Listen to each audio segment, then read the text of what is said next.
Welcome to another episode of The Brand Called You, a podcast and podcast show that brings you leadership lessons, knowledge, experience, and wisdom from thousands of successful individuals from around the world. I'm your host, Ashutosh Garg, and today I'm delighted to welcome a very senior and respected corporate leader from New Delhi, India, Mr. Deepak Khetrapal. Deepak, welcome to the show. Thank you. Thank you, Ashutosh. Deepak is the former Managing Director and Chief Executive Officer of Orient Cement Limited. He's also the former Vice Chairman and MD of Orient Electric Limited. And given the long and wide experience he's had of leading organizations in services, industrial, consumer, fashion, and retail, he has been recognized, felicitated several times. Deepak, looking back at your 51-year career, what were three defining moments that shaped you as a leader? Well, that's a tough one because over 5 decades you've done so many things and learned so many things. I know. To pick 3, 5 events is like trying to find the seashells on a beach. Mhm. So, but seriously, I personally won't say that there are particular events that I recall which shaped me. Mhm. What shaped me and what I believe shapes every leader is almost every interaction that you have with people. Every situation that you face, either a challenge or a crisis or a massive new opportunity that you're chasing. And Mhm. in the process, you learn new things. I would say the biggest impact or biggest benefit I've had is from having a extremely insatiably curious mind, Yeah. right? Hmm. And every situation that I get into, I want to learn more. And the best part, perhaps, as I would like to carry forward, Hmm. is that I'm acutely aware and conscious of what I do not know. Hmm. I'm very conscious of my ignorance, Hmm. and that keeps me hungry always, right? Hmm. And in that process, if I look back now, let me go back to the first 1994, perhaps when I became the managing director for the first time. Hmm. You can imagine not even 40, and in early 90s to have a professional managing director at that age of a listed company was Right. almost unreal, right? So it was Absolutely. rather early. Yeah. But even then, I was given the opportunity. The company was in a bit of a crisis, and Hmm. I was brought in as a turnaround person. Having been a banker before, people thought maybe a turnaround needs a finance specialist, and they were Hmm. so wrong about it. Uh, so one of the first decisions that I had to take at that moment was looking at the product lines, looking at the Hmm. business lines we were in, and I decided to give up one product line which was bringing in 50% of revenue. You won't believe it. Wow. Hmm. I said, so sorry, this does not fit into what we have as resources. If we want to turn around, there has to be a different approach. Hmm. And you can't imagine the shock on the face of every single person in the company. 50% of turnover you want to give away. I mean, are you sure? I mean, you're completely newbie to this job. Hmm. But I think there was a certain courage of convictions. I went ahead with that and worked with my teams to make sure that what it was meant to achieve for us, it did achieve. Hmm. So the first confidence that you get is that in let's say to be able to take such a bold, hard decision in the face of one, resistance from people, Hmm. secondly, complete uncertainty as to where it's likely to take us, is Hmm. a bet you are taking, right? And I personally would think that this was more a result of people say very bold decision, but I would say it was somewhat more in terms of thinking into the probabilities. And I've been very fond of a book which I read, which is called Thinking in Bets. I don't know whether Hmm. you've read it. No. That actually teaches you that there's nothing certain in life. There Hmm. is ambiguity, uncertainty in every phase, right? Yeah. You deal with that and still take a stand. Hmm. Not just take a stand, make sure that people who are with you in the journey, Hmm. they have understood your logic for it. They may not have completely agreed with it, but at least they know that there is a solid reason why he's trying to do it. Hmm. And if you bring that transparency, the willingness to speak to people, address their anxieties, their fears, their vulnerabilities, uh, they come and become a part of your team that you want to carry forward, right? Hmm. So Hmm. the theme largely, which I think shaped me, was no matter how difficult the situation looks, if you have a perspective which is valid, it's just a question of then aligning the rest of your team members. Yeah. And once they are with you, you can achieve anything, right? So, Fascinating. yeah. And looking at the map in the background that you're carrying, Hmm. I'm Hmm. just reminded of, I would say, that the way I put it across. Wherever we do not agree, difference of opinions are largely a difference of perspectives, not Hmm. opinions. right? Correct. And the perspectives, as I want to put it, or I like to put it, is it's kind of we all of us, we carry our own mental maps, which are really a representation of the reality which is out there. Hmm. And no map can ever be complete because map only represent what we have known till now. Hmm. So if you go back to, let's say, before Christopher Columbus, when America was not discovered, Yeah. the world map didn't have America on it, right?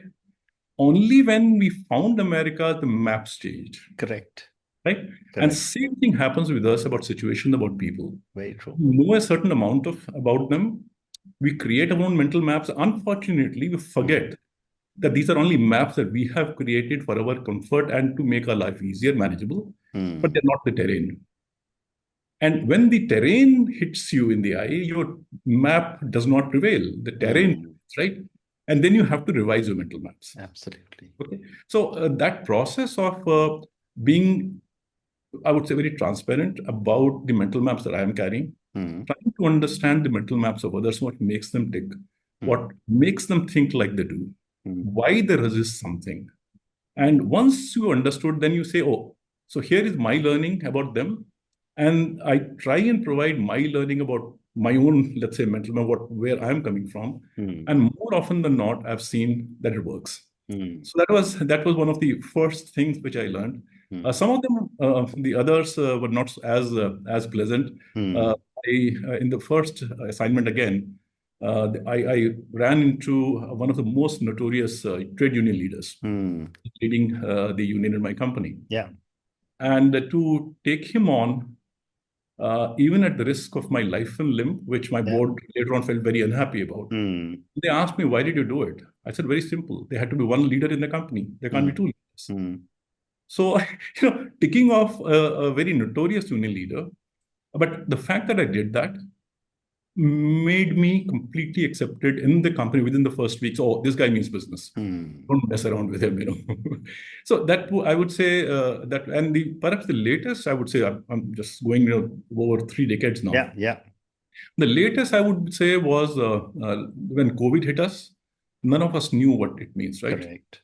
And we still had the responsibility to keep the business going. At the same time, make sure that not even one of my members Hmm. contacts COVID. Not that I succeeded with that Hmm. because it's a much larger issue, but as the leader of this team, my anxiety was about the well-being of the people, about their health, about their safety. Hmm. In parallel, how do you still, make sure that the expectations from you that the shareholders have, or let's say I mean, not just the shareholders, the vendors have it, Yeah. the board has it, your own people have it, because they also need to draw their salaries, and Hmm. they're going to Hmm. cut their salaries, are going to make adjustments somewhere. Hmm. How do you reconcile so many things and keep it going? Very true. Was just absolutely amazing. And in that particular crisis, I think another learning that really hit me in the face, I didn't even expect that. Hmm. So we were one of the first cement companies to start dispatches during COVID. Hmm. Okay, now while we have our own townships and colonies where people work, it was very easy because we could contain the interaction. But Yeah. what you produce needs to be transported. Okay. Correct.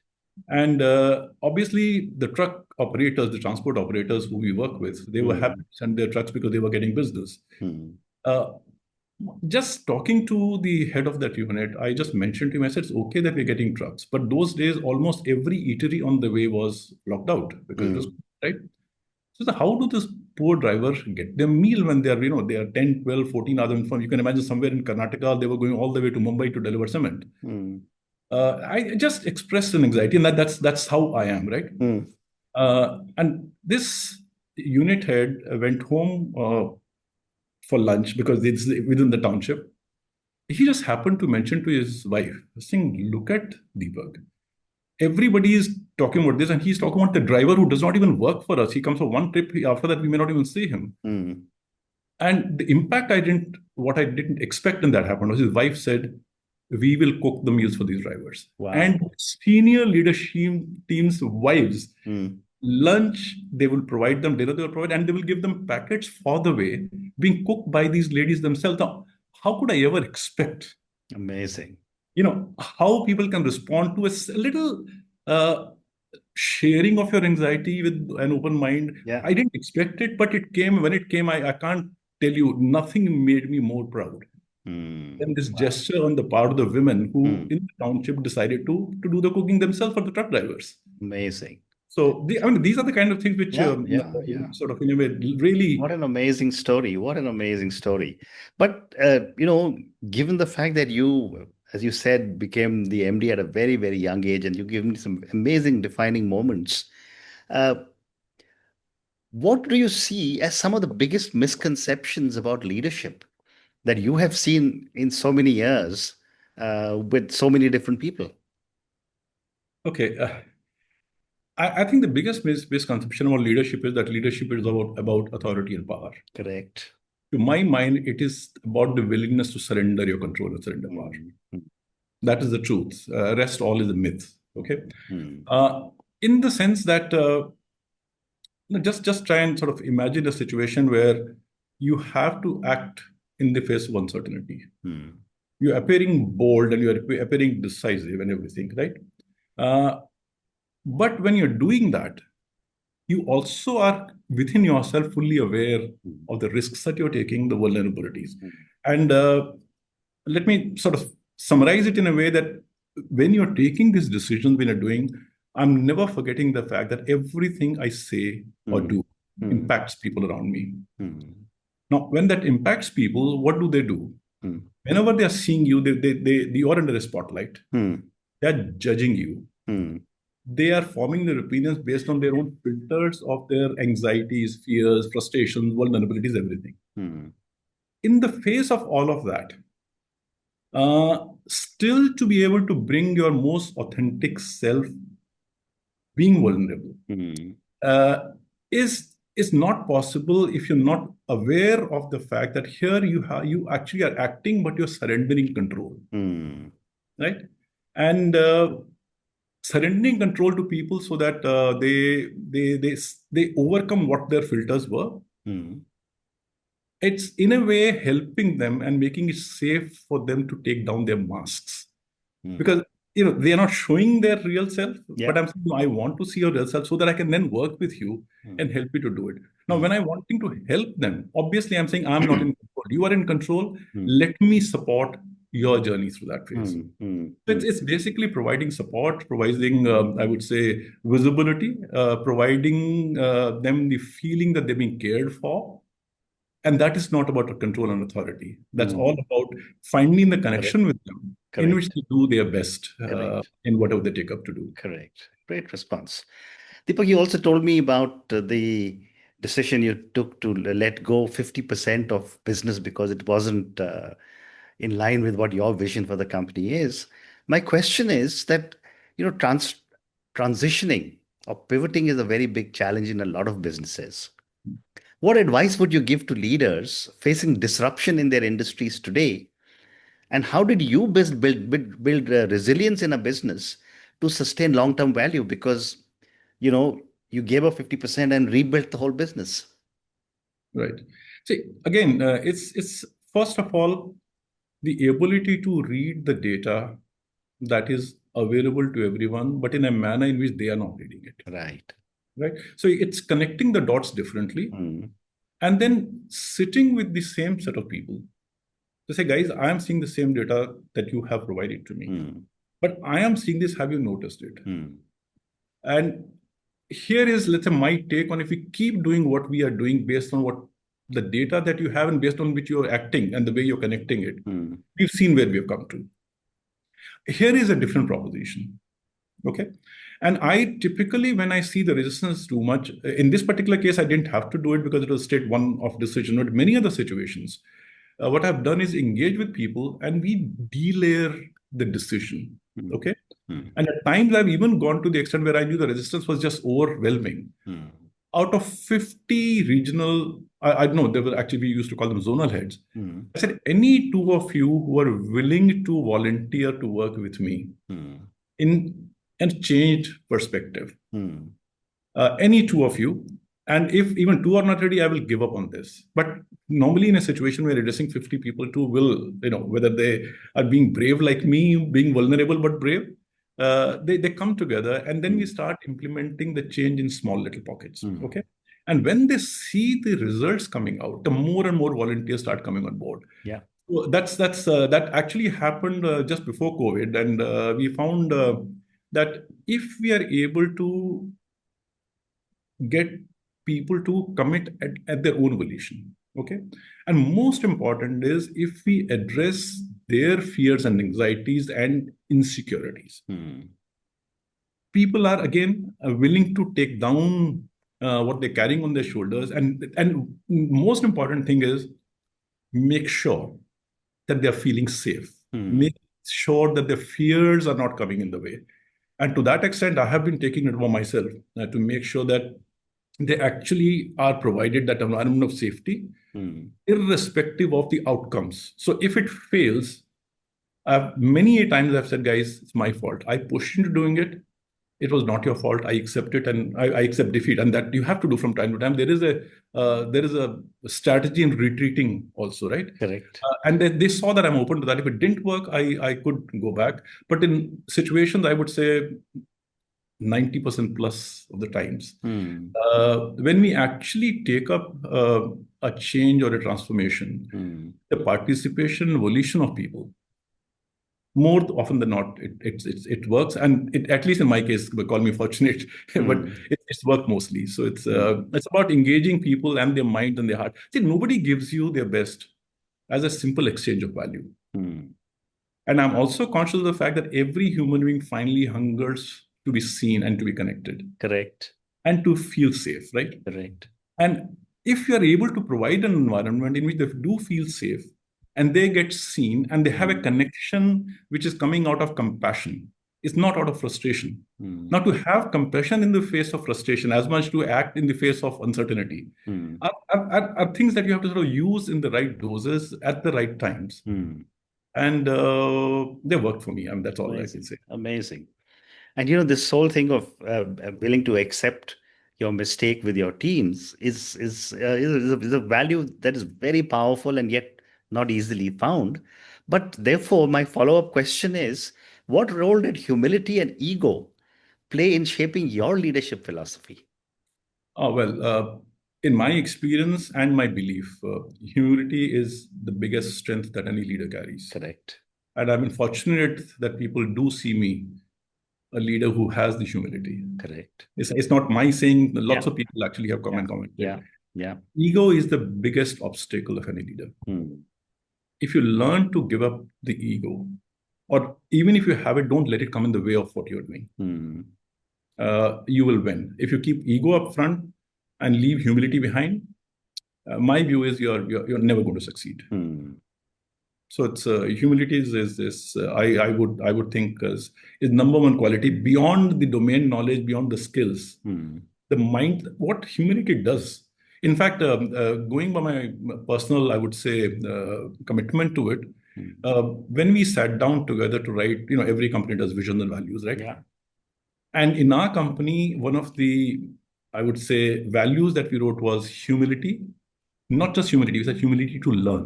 Because Wow. humility allows you to learn. Hmm. If humility does not allow you to learn, it's not no use. But Absolutely. so the value in our company was, or I'm saying was because the company is sort of no longer ours. Humility to learn, and second, very powerful thing, which same in the process that we work together, we sort of in a way created together. Uh, every company says we want collaboration as a value, right? Hmm. And what we did, we said collaboration the dahi handi way. Our values were not plain vanilla. Our values were Hmm. humility to learn, Hmm. collaboration the dahi handi way. I don't know whether you are aware of dahi handi as a concept. No, tell us. So in western part of India, southern part of India, where my operations were, almost everybody is there. And what we in north celebrate as Janmashtami, Yeah. they have this Dahi Handi festival Hmm. where the group of youngsters, they go from location to location. There's a handi hung up in the air, and these people make a human pyramid to reach out and break the handi in which some goodies are there. Okay. Right. Right. Now the beauty, why it became such a powerful lesson for us in Dahi Handi, and I think we were very aware of the fact Hmm. the concept of allowing others to stand on your shoulders and go up Hmm. was a huge plus for us to implement. if corporates learned or people agree to let others stand on their shoulder to go higher, we are done. Frankly, we Mm, don't need mm, anything more, mm, right? So absolutely. that was one. Second was when the person who's gone up to go for the opportunity, if he fails or fails or falls, what happens? All the arms under him come around to protect him. Mm. Just look at the beauty of that, Yeah, yeah. that Dahi Handi is a festival. And the third one, which again appealed to me, was that finally, when it comes to going and breaking the handi Mm. and grabbing all the goodies there, it's not the managing director of the company. It's the youngest, smallest, the most nimble boy who's most qualified to go and do that. These three lessons were so powerful for us that we Absolutely. actually said collaboration dahi handi way. Mm. And I'm very proud of the fact that no matter whom you talk to, from my number two in the company to the last man in the company, if you ask them what defines your company, there'll be one word, dahi handi. Wow. And I feel so proud of it. Amazing, amazing, amazing. Such, you're giving such incredible words of wisdom. My viewers and listeners will just love everything that you've told me. Moving on, Deepak, you have worked across multiple businesses. How did you adapt your leadership style, moving between services, manufacturing, and consumer businesses? Well, I personally don't think I have any leadership style at all. Hmm. I have none. Uh, my, let's say, ability to get people to deliver is is basically what I choose to do in the face of that reality. Hmm. There are no preconceived notions. Yeah. Okay? You get into a business, no matter which industry, which domain it is in, and you delayer it for yourself. You learn about it, and based on the situation that you have, based on the people that you're working with, you respond to it. Hmm. That's why I said it's not about power. It's about response is with surrender, Hmm. right? Now, surrender does not mean that you are fighting it. You're accepting for what it is, but at the same time, you say, hey, guys, I think this situation could be looked at differently. Now, here is my mental map as I use the term. I don't tell them mental map. I'm using that with you because you Yeah. understand what I Yeah. mean. Yeah. Uh, Now, the key differentials, obviously. See, manufacturing has its own challenges, and the key priorities always are efficiencies and cost management, and and the rest of the stuff. When it comes to services, a very interesting situation. In services, the biggest difference is that in service, the product is being manufactured and consumed at the same time. Hmm. There is no opportunity for you to do quality control, set it right. And that's where it's the difference is in manufacturing, largely you can automate things. You have very highly automated machinery. You can build in your systems and all, and it works.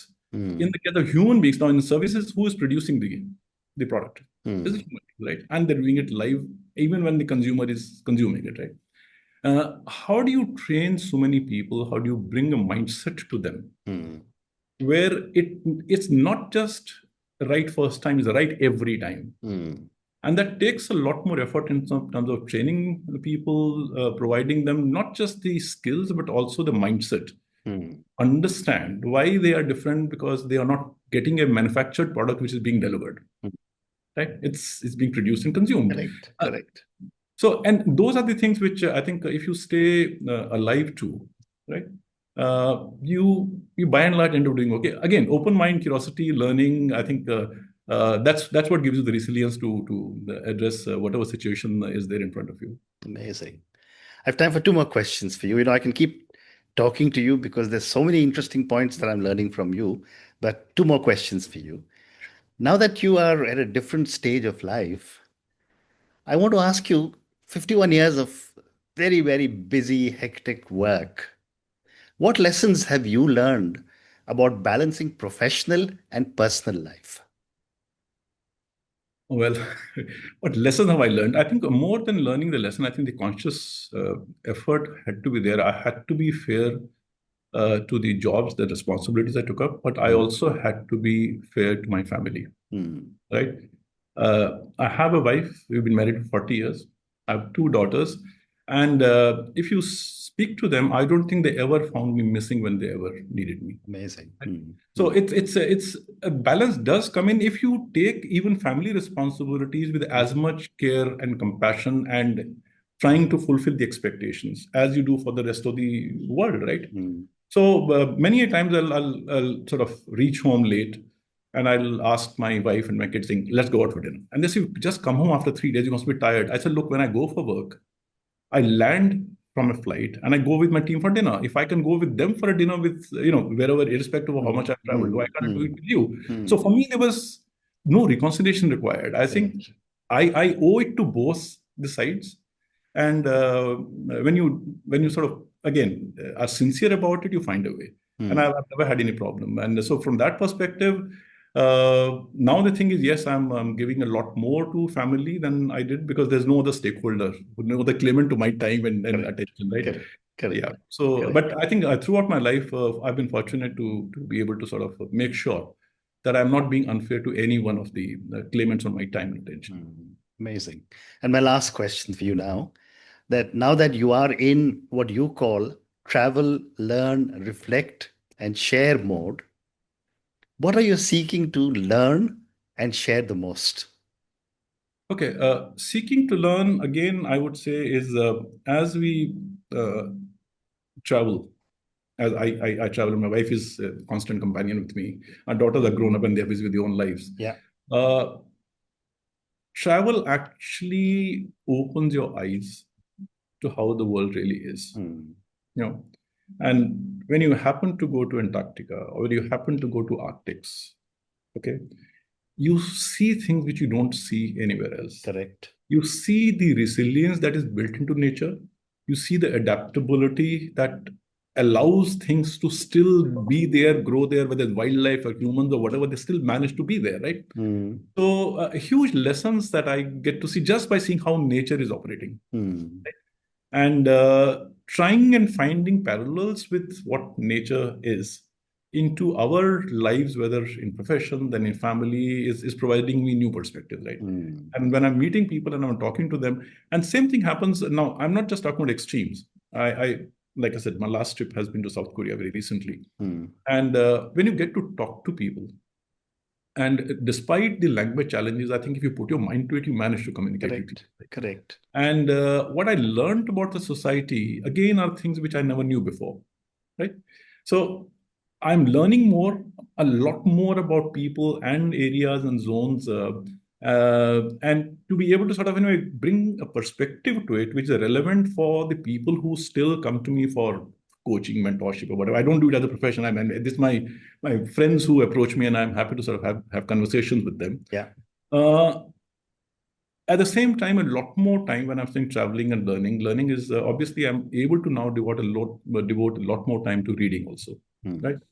And it's amazing how much there is to read, and no matter how hard I've tried all my life, there's always more and more to learn. absolutely. So just finishing my second book on how the Earth and how the Earth has impacted the history of human beings. I mean, amazing insights which we Correct. see every day, but we don't connect with them, Correct. right? Correct. So, and if I have an opportunity to talk to people in whichever forum through whichever these things, I just love to share with people. Saying, guys, Mm, did you even know that this happened? Now, for example, the same author who I'm reading right now just finished last night. The way Earth's geography has shaped history. Prior to that, his book I read was how human biology has shaped history. correct. Right? And he asked a very simple question. He says, why is every counting in the world around 10 and 100 and 1,000?